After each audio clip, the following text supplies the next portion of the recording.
Assalamualaikum. You're watching latest Cricket के सुल्तान presented by Pantene, powered by Telenor and sweetened by Cadbury. Cricket world cup में आज वाहिद match खेला जाना है जो कि श्रीलंका और बांग्लादेश के दरमियान होगा। ये मैच ऑल दो पॉइंट्स टेबल पर कोई हलचल नहीं मचाएगा और जो टॉप 5 या 6 की टीम्स हैं उनको तंग नहीं करेगा, लेकिन इन दोनों टीमों के लिए ये मैच बहुत अहम है क्योंकि 2025 की जो चैंपियंस ट्रॉफी है उसमें क्वालिफाई करने के लिए इनको अपने मैचेस जीतने हैं ताकि ये टॉप 8 में फिनिश कर सकें और 2025 में जो चैंपियंस ट्रॉफी पाकिस्तान होस्ट कर रहा है उसमें ये क्वालिफाई कर सके। टॉस की अपडेट ये है कि बांग्लादेश के कैप्टन शकीब अल हसन ने टॉस जीता है और फील्डिंग का फैसला किया है। उनका कहना था कि हम पहले जो है बॉलिंग करना चाह रहे हैं, बाद में जो है वो ड्यू फैक्टर होगा क्योंकि हमने रात में प्रैक्टिस करके देखा यहाँ पर ड्यू आ रही है जिसकी वजह से बॉल थोड़ा ग्रिप नहीं करेगा, स्किड करेगा और बैटिंग करना आसान हो जाएगा। एक चेंज किया है बांग्लादेश ने अपनी टीम में और एक ही चेंज किया है श्रीलंका ने अपनी टीम में।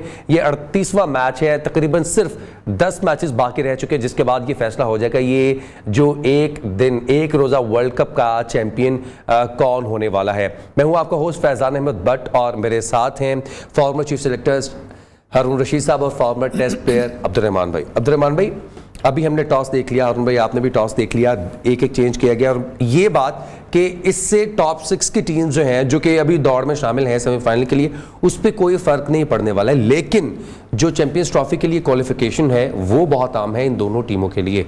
देखिए बिल्कुल अहम है। आई थिंक दोनों टीमों के पॉइंट ऑफ व्यू से एक तो ये है कि कोई इतनी अच्छी खबरें श्रीलंका से नहीं आ रही, बिल्कुल उनके बोर्ड के पॉइंट ऑफ व्यू से बहुत ज़्यादा प्रॉब्लम्स हैं और वो डिस्टर्बिंग एलिमेंट हो सकता है टीम के लिए भी।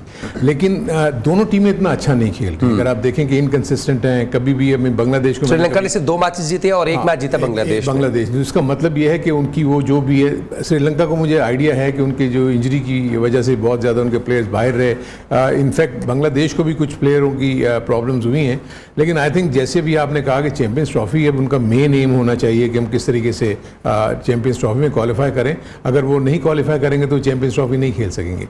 सो इस पॉइंट ऑफ व्यू से इस मैच की इंपॉर्टेंस ज़्यादा है।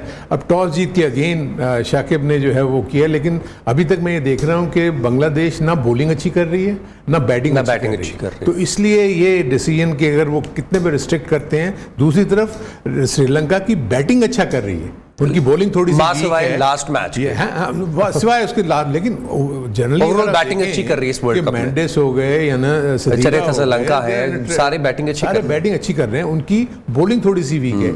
एक जहन में शायद उनके जहन में ये हो कि भाई इनकी बॉलिंग थोड़ी सी इनएक्सपीरियंस है, हम उसको टेकअप कर लेते हैं क्योंकि तक्षिणा जो उनके मेन स्पिन बॉलर हैं वो अभी तक इतना अच्छी फॉर्म में नहीं है। सो ये एक उनका है। लेकिन अब ये है कि ये सारी चीज़ें करने के बाद हम जैसे पहले कहते हैं कि कैप्टन को भी पिछले 2-3 मैचों में तो ये हुआ कि जो कैप्टन ने टॉस जीता उसकी वो प्लानिंग या जो भी उसने किया हुआ था वो काम किया।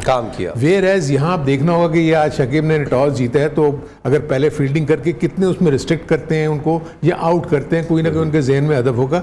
दिल्ली की पिच भी कोई इतनी अच्छी कंड्यूसिव नहीं होती बैटिंग के लिए, लेकिन हम इस वर्ल्ड कप में देख रहे हैं कि कई टीमों ने बहुत ज़्यादा रन भी किए हैं। अब अच्छी पिच के ऊपर अपने कल थोड़ी सी ट्रिकी पिच थी और साउथ अफ्रीका और चेस करते हुए बड़ी जल्दी आउट भी हो गई। सो इंटरेस्टिंग गेम होगा, दोनों टीमों के लिए काफी इंपॉर्टेंट गेम है।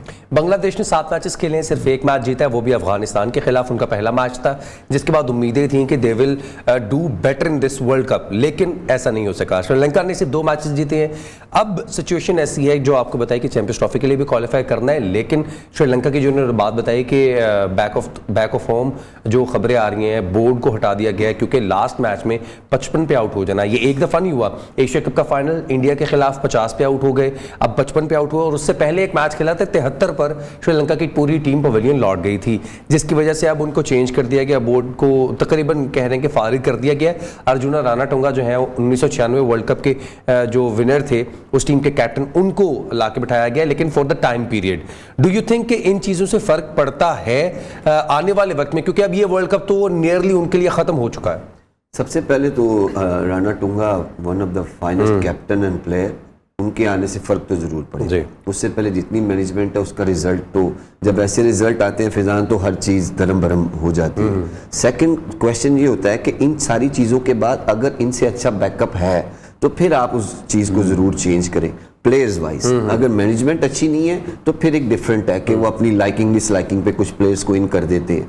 लेकिन इस पूरे इवेंट में इनका सफ़र भी ऐसा था कि कप्तान भी एक नहीं था, कप्तान भी इंजर्ड हो गया, सीनियर प्लेयर्स नहीं थे जो इनको अच्छी एडवाइस दे सके। सीनियर प्लेयर जिस टीम में होते हैं उनकी टीम की सक्सेस ज्यादा होती है क्योंकि वो अपने ऊपर जिम्मेदारी लेके खेलते भी हैं और बाकी अराउंडिंग जितने यंगस्टर हैं उनको खिलाते हैं। इस टीम में बहुत बड़ा ये था कि वो नहीं थे, तो बोर्ड चेंज होगा, राणा टूंगा के आने से फर्क जरूर पड़ेगा।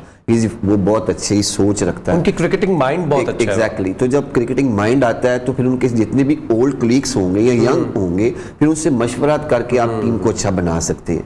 और बांग्लादेश की रही बात, ये मेरा ख्याल है कि ये अपनी ओवर स्मार्ट है, ये अपने से आगे की चीजों को सोचते हैं। इवन जितनी अच्छी क्रिकेट ये बीपीएल खेलते हैं उस तरह का परफॉर्मेंस इनका वैसे नहीं होता। वही बात आप जब करते हैं कि इन्होंने जितनी भी अपनी बायलैटरल सीरीज जीती हैं वो अपने होम ग्राउंड पे जीती। एग्जैक्टली, वो बीपीएल की वजह से वहाँ थोड़े से फेमस है, ये उस कंडीशन को अडॉप्ट कर चुके हैं, उनको पता है। लेकिन जहाँ ये बाहर जाते हैं ये टोटली ऑफ होते हैं। और दूसरा, ये 2-3 प्लेयर्स जो उनके सीनियर्स हैं ना, मेरी अपनी सोच है कि ये यंगस्टर को दबा के रखने की कोशिश करते हैं कि हम बहुत सीनियर हैं, ऐसे हैं। मेरा ख्याल है इस तरह आप टीम से परफॉर्मेंस नहीं ले सकते। आपने टीम को जेल रखना है, उनको आपने अच्छे तरीके से हैंडल करना है, आपने परफॉर्मेंसेज लेनी है। आप पर्सनल नहीं हो सकते किसी के साथ, ये मुल्क की टीम होती है, ये एक आधे बंदे की टीम तो है नहीं कि मैं इसको दबा के रख लूँ, यस सर यस बॉस करें।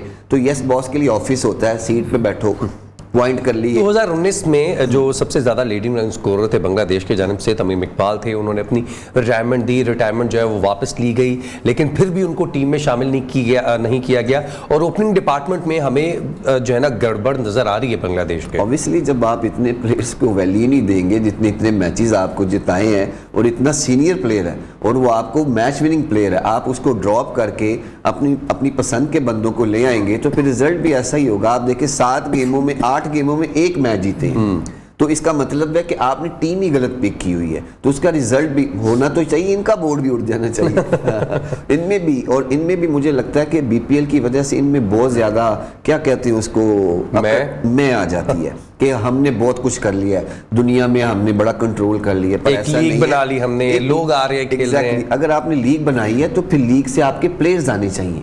सबसे बड़ी बात होती है कि जैसे आप किसी भी मुल्क की लीग दे, आईपीएल होती है, आपको देखें हर दिन नए प्लेयर नजर आते हैं। पीएसएल का भी यही मकसद है कि आपकी डेवलपमेंट हो, आप नए प्लेयर्स को चांस दें, यंगस्टर को चांस दें, आगे फ्यूचर में आप देखें कि ये हमारे काम आ सकते हैं। बीपीएल का भी यही मकसद है कि आपकी जितनी यूथ है वो इन हो, फ्यूचर पे काम किया जाए। तो मेरे ख्याल में इन मुल्कों में सिर्फ अपने लिए काम किया जा रहा है, प्लेयर्स पे नहीं, स्पेशली बांग्लादेश। तो ये सफ़र ही करेंगे क्योंकि ये ना टेस्ट क्रिकेट में इतने अच्छे हैं ना ओडीआई में, सिर्फ ओनली T20 वो भी जो अपने मुल्क में खेले, उसके अलावा कहीं भी नहीं है। एक साकिब है, मुशीफ़ और महमूदुल्लाह है, ये 3-4 प्लेयर हैं। जब ये टीम से जाएंगे मेरे ख्याल में ये T20 से भी बहुत सफर करेंगे। अच्छा हारून साहब, जो एक बहुत अहम पॉइंट उठाया रहमान ने कि T20 क्रिकेट की लीग्स बहुत ज़्यादा हो गई हैं जिसकी वजह से टेस्ट और वनडेज में टीम्स अच्छा परफॉर्म नहीं कर पा रही। आईपीएल हो रहा है, पीएसएल हो रहा है, कैरेबियन प्रीमियर लीग हो रहा है, यूएसए अपनी लीग करवा रहा है, आने वाले वक्तों में दुबई अपनी लीग करवा रहा है, सऊदीया जो है वो अपनी लीग करवाएगा। क्रिकेट जो है वो T10 T20 तक लिमिट होती जा रही है और लोग इस चीज़ को एंजॉय कर रहे हैं। इसमें एज ए चीफ सेलेक्टर और एज ए मैनेजमेंट जो आपने चीज़ें संभाली हुई हैं उसके पॉइंट ऑफ व्यू से क्या समझते हैं आप कि ये जो ओडीआई और टेस्ट मैचेस हैं जो कि रियल क्रिकेट है उस पर कितना इफेक्ट आएगा? और क्योंकि आपके पास टाइम नहीं रहेगा, आपने एक लीग खेली जाके यूएसए में, उसके बाद आपने सऊदीया में खेल ली, उसके बाद आपने पीएसएल खेल ली, तो आपके पास वक्त नहीं होगा ना, आप डोमेस्टिक खेल पाएंगे, फिर उसके बाद आप इंटरनेशनल क्रिकेट में कैसे परफॉर्म करेंगे? देखिए ऑलरेडी ये इशू जो है ना ये आईसीसी में डिस्कस होना शुरू हो गया हुआ है और वो ये बैठ के सोच रहे हैं कि हमारे आगे फ्यूचर की क्रिकेट का होगा क्या। क्योंकि देखें इतने ज़्यादा फाइनेंशियल इसमें इन्वॉल्व हैं और प्लेयर्स के लिए आई थिंक किसी भी प्लेयर के लिए बड़ा मुश्किल होता है कि अगर उसको इतनी अच्छी ऑफर मिल रही है वो कैसे उसको रिफ्यूज़ करेगा। फिर वो अपने बोर्ड के ऊपर एक ऐड करना चाह रहा हूँ, जोफ्रा आर्चर और दीगर इंग्लैंड के प्लेयर्स को मुंबई इंडियंस ने कॉन्ट्रैक्ट में रख लिया और अगर इंग्लैंड को चाहिए होगा खेलने के लिए तो वो मुंबई इंडियंस से एनओसी लेंगे। देखिए वो इसलिए कि आई थिंक वहाँ के जो रूल्स एंड रेगुलेशंस हैं उसमें आप किसी इंडिविजुअल के ऊपर कोई बात नहीं लगा सकते। बिल्कुल, उनकी जो अपनी डिसीजंस होंगी उसको ओबे करना पड़ेगा। अगर आप ये भी देखते हैं कि जहाँ भी कोई फैमिली इशू होता है तो प्लेयर सब कुछ छोड़ के चला जाता है। बिल्कुल ऐसे ही। सो वहाँ पर आप इस तरह से उनको दबा नहीं सकते। वेयर हमारे इसमें ठीक है जी हमारे प्लेयर की, हमारे प्लेयर्स ने भी उठना शुरू कर दिया और अपने राइट्स के लिए बातें करना बनना शुरू किए, जैसे भी हमने लेटली Central देखा। contract है। लेकिन मैं अभी आपको सिर्फ बताना चाह रहा हूँ कि ये इशू आपका होगा, क्योंकि ये प्लेयर्स की जो लाइफ है ना, लाइफ स्पैन, वो भी कम होता जाएगा। जो कोई लोग रियलाइज नहीं कर रहे कि T20 क्रिकेट अगर वो खेलते हैं तो देखें, अगर वो T20 क्रिकेट खेल के लॉन्गर वर्जन की क्रिकेट नहीं खेलेंगे, फर्स्ट क्लास क्रिकेट नहीं खेलेंगे, तो एक T20 के फॉर्मेट के बाद अगर 3 महीने के बाद कोई लीग है या 2 महीने के बाद लीग है, तो एक लीग में अगर वो आउट ऑफ फॉर्म है, वो वहाँ से कैसे अपनी फॉर्म हासिल करेगा ताकि अगली जो लीग में खेलने के लिए वो जाए। So this is the problem, cricket उनकी ख़त्म हो जाएगी।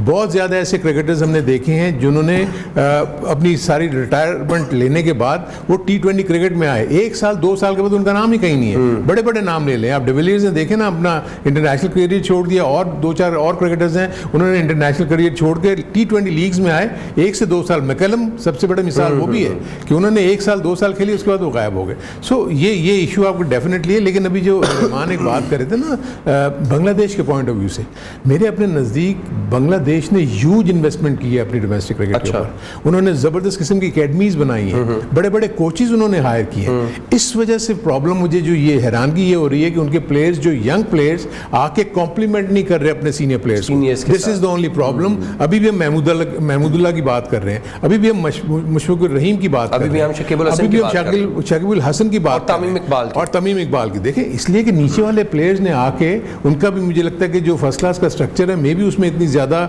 स्ट्रेंथ नहीं है, और मैं ये सीनियर प्लेयर्स नहीं खेलते होंगे वहाँ पर भी, क्योंकि वहाँ पर भी हीरोइज्म बहुत है, प्लेयर डोमिनेट करता है वहाँ पर अपने बोर्ड के ऊपर काफ़ी ज़्यादा। और वहाँ पर मैंने देखा कि कुछ एक्स क्रिकेटर्स जो हैं वो बोर्ड के साथ इन्वॉल्व हैं, उनकी इन्वॉल्वमेंट है इन प्लेयर्स के साथ, सो इनको बैक करते हैं, तमीम को लाने की कोशिश होती है। कुछ पॉलिटिकल भी वहाँ भी, जिस तरह हमारे यहाँ होता है, वहाँ भी उनके यहाँ काफ़ी ये इश्यूज हैं। तो मेरे अपने नज़दीक ये एक बहुत बड़ा इशू है जिसको इन लोगों। लेकिन श्रीलंका की आप कहाँ पर पॉइंट लगाएंगे कि ये उनकी गलतियाँ थी in this world cup? Through out batting अच्छी करते हैं, बॉलिंग अच्छी नहीं कर रहे थे, जो डोमेस्टिक स्ट्रक्चर है उनका भी इतना कोई बुरा नहीं है, लेकिन वहाँ से प्लेयर्स आ नहीं रहे हैं। हमने टेस्ट मैचेस को उनको खेलते देखा, पाकिस्तान के खिलाफ वो हारे, T20s में देखा वो इतनी अच्छी परफॉर्मेंस नहीं आ रही है। तो as a cricket fan we have to discuss all the teams, क्योंकि ये A टीम्स हैं, ये टेस्ट प्लेइंग नेशंस हैं, ये एसोसिएट टीम्स नहीं हैं। देखिए, जो श्रीलंका की भी आप इशू जो डिस्कस कर रहे हैं ना, श्रीलंका का तो एक तो देखें, जो डोमेस्टिक का स्ट्रक्चर है उनका वो खैर इतना बुरा नहीं है, मजबूत स्ट्रक्चर। उनका क्लब का स्ट्रक्चर बहुत अच्छा है। उनकी स्कूल क्रिकेट बहुत ज़बरदस्त है। उनके जो प्लेयर्स हैं ना, अच्छी तरह नीचे से प्रॉपरली कोच्ड होकर ऊपर आते हैं। सो उनके साथ अभी जो इशू मैं फील कर रहा हूँ कि उनके काफ़ी अच्छे प्लेयर्स अनफिट हो गए, जिसकी वजह से उनकी टीम की जो स्ट्रेंथ है वो काफ़ी कम हुई। लेकिन स्टिल हमने देखा है कि वो, अगर ओवर द ईयर्स आप देखेंगे कि जितनी भी उनकी एबिलिटी है, उन्होंने कभी किसी टीम को आसानी से जीतने नहीं दिया। इंडिया के अलावा ठीक है, वो इंडिया तो इंडिया की टीम तो इस वक्त बहुत अच्छा खेल रही है, लेकिन ये आप सही कह रहे हैं। और उसमें देखेंगे वहाँ भी यही होता है, 3-4 साल के बाद करप्शन के चार्जेस लगते हैं बोर्ड पे, बोर्ड टूट जाता है, और वो जो पिछले वाला बोर्ड है वो वापस आके टेक ओवर कर लेता है, जिसको निकाला गया हुआ होता है। सो अभी अर्जुना रानाटुंगा जो है, इनका भी थोड़ा सा पॉलिटिकल क्लाउड, उन्होंने बहुत बड़ी वो किया। और वहाँ भी ये 2 से 3 ये हो गए, अर्जुना रानाटुंगा हो गए, जयसूर्या हो गया, वो एक वो जो उनका बैट्समैन था बड़ा अच्छा, जो ये लोग 2-3 प्लेयर्स जो थे, अरविंदर डिसिल्वा, ठीक है ना, संगाकारा ने अपने आप को बिल्कुल अलग कर लिया है, वो इस टीम के साथ इतने, जयवर्धन ने देखें वो भी अभी टीम के साथ हैं। सो अरविंदर जो मैं समझता हूँ कि जिसको अगर आके यहाँ पर अगर बोर्ड को ठीक करना है तो आई थिंक वो संगाकारा है। अगर वो आके इनके साथ मिलके वो अगर करे ना, वो उसकी बहुत ही, क्योंकि ऑब्वियसली संगाकारा ने एक तो अपने होम में बहुत क्रिकेट के लिए आईसीसी के जो है वो मेंबर हैं, और एमसीसी के भी वहाँ पर मेंबर हैं, तो उन्होंने all around the globe cricket खेली भी है, सिखाई भी है, सीखी भी है। तो खैर, श्रीलंका अगर अपने बोर्ड को बेहतर करना चाहता है तो उनको उन प्लेयर्स की जानिब जाना होगा जो कि बहुत अच्छा खेल पेश करके गए हैं और कोचिंग में भी बहुत अच्छे हैं। इसी बात से एक बात ये है कि हमारे फॉर्मर प्लेयर बुम अफरीदी एक निजी चैनल पे बैठे, वो भी ये बात कर रहे हैं कि आप फॉरेन कोचेस को बुला लेते हैं, ज़का अशरफ को उन्होंने मशवरा दिया है, क्या फॉरेन कोचेस को बुला लेते हैं, इतना हाईली पे करते हैं आप, तो डू यू थिंक कि पाकिस्तान ने ऐसे प्लेयर्स डेवलप नहीं किए हैं कि वो यूनिवर्सिटीज़ हैं क्रिकेट की, इंजमाम का नाम लिया उन्होंने, यूनुस खान का नाम लिया, मोहम्मद यूसुफ का नाम लिया, ठीक है, जावेद मियादाद का नाम लिया, सबकी उन्होंने जो एक all and all great players हैं उनके नाम लिए, उन्होंने कहा आप इनको क्यों नहीं लेके आते हैं। जैसे अभी रहमान भाई ने भी बताया हुआ है कि इन्होंने लेवल 3 की कोचिंग का जो है वो कोर्स कंप्लीट कर लिया हुआ है, तो व्हाई नॉट दीज प्लेयर्स कि ये प्लेयर्स अच्छे से सिखा भी सकेंगे हमारे प्लेयर्स को? वही आपकी बात, प्रोफेशनल्स को सिखाया नहीं जाता, लेकिन थोड़ी सी जो गलतियां हैं वो तो ठीक ही जाती हैं ना। देखिए, ये जो आप बात करें ना, इसमें एक चीज़ तो मैं थोड़ी सी क्लियर कर दूं, जो भी शाहिद ने, उसका बहुत ही अच्छा, ये सोच बहुत अच्छी है, मैं मानता हूँ इसको कि निचले लेवल के ऊपर इनफैक्ट कोचिंग ही निचले लेवल पे होनी है। एक चीज़ ये है कि प्लेयर का खेलना और कोचिंग, ये दो डिफरेंट चीज़ें हैं। बिल्कुल। Coaching is basically management. तो मैनेजमेंट के लिए उसकी एक्सपर्टीज आपके पास होनी चाहिए। क्या ये जितने भी नाम लिए गए हैं उनके पास वो एक्सपर्टीज हैं या नहीं है? अगर नहीं है, और दूसरी चीज़ ये है कि मैंने देखा कि जितने भी हमारे टॉप प्लेयर्स हैं, कोई भी निचले लेवल के ऊपर आगे काम नहीं करना चाहता। जहाँ पर रियल सेंस में ज़रूरत है, हर एक को आप उठा के देख लेंगे, उसको पाकिस्तान टीम चाहिए, पाकिस्तान टीम का हेड कोच चाहिए, पाकिस्तान टीम की सिलेक्शन कमेटी का हेड चाहिए उसको, इवन कि एकेडमी पे भी काम नहीं करना चाहते। बेसिकली तो काम वहाँ है ना, जब आप निचले लेवल के यहाँ पर देखें, ये लोग मेंटोर का रोल प्ले कर सकते हैं वहाँ के, ये अपने एक्सपीरियंस को शेयर कर सकते हैं।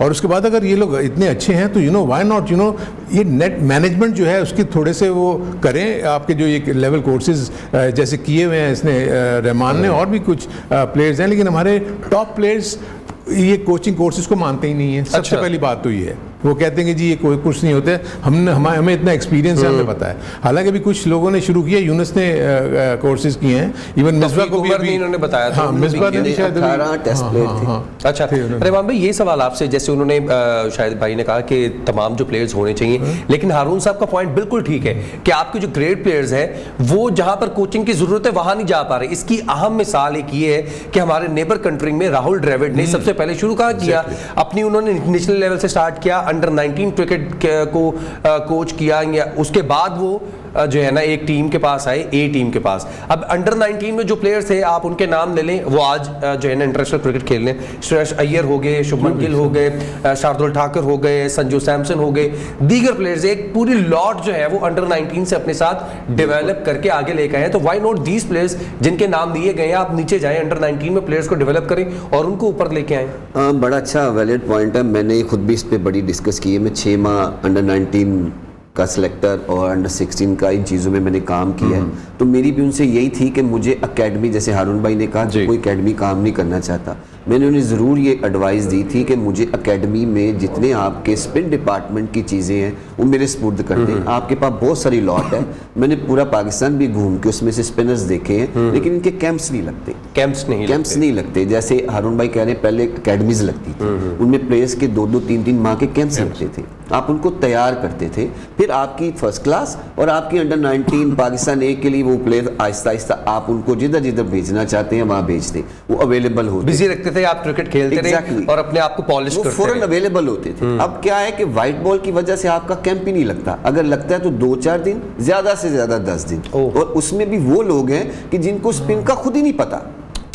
एक पहली बात अलमी है ये, एग्जैक्टली पहली बात ये कि उन्होंने कोचेस भी वो लगाए हैं, कोई फील्डिंग कोच है, कोई बैटिंग का कोच है, कोई फास्ट बॉलर है, जो स्पिनर की तरफ जाता ही नहीं है, क्योंकि उसको पता ही नहीं है कि स्पिनर्स को सिखाना क्या है। पहली बात, इवन दैट पाकिस्तान टीम के पास अभी स्पिनर का कोई कोच नहीं है। बिल्कुल। और दूसरी, जब मैं उस कैंप में अपनी प्रैक्टिस के लिए भी गया तो बच्चे मुझसे कह रहे हैं कि आप हमें बता दें। मैंने कहा यार बाय लॉ मैं नहीं बता सकता, कोचेस खड़े हैं, मैं तो प्रैक्टिस के लिए आया हूँ, अगर मैं आपको बताऊंगा ना तो वो चिढ़ खाएंगे कि मैं क्यों बुरा मनाएंगे। होता भी यही है कि मैं एज ए कोच नहीं हुआ, मैं तो प्रैक्टिस के लिए गया हूँ, फिर भी खामोशी से एक आधी चीज उसको बता दी। अभी भी फोन करते हैं कि अभी आप फ्री हैं, हम आते हैं आपसे सीखते हैं। मैंने कहा बेटा वो आपके अगेंस्ट हो जाएंगे। ये भी एक बहुत लाइकिंग डिसलाइकिंग यहीं से देखो क्यों गया एकेडमी, ये बहुत सारी चीजें हैं जो आपके, जैसे हारून भाई ने कहा कि पहले लोग हैं वो कहते हैं जो हमें पता है वो किसी को नहीं पता।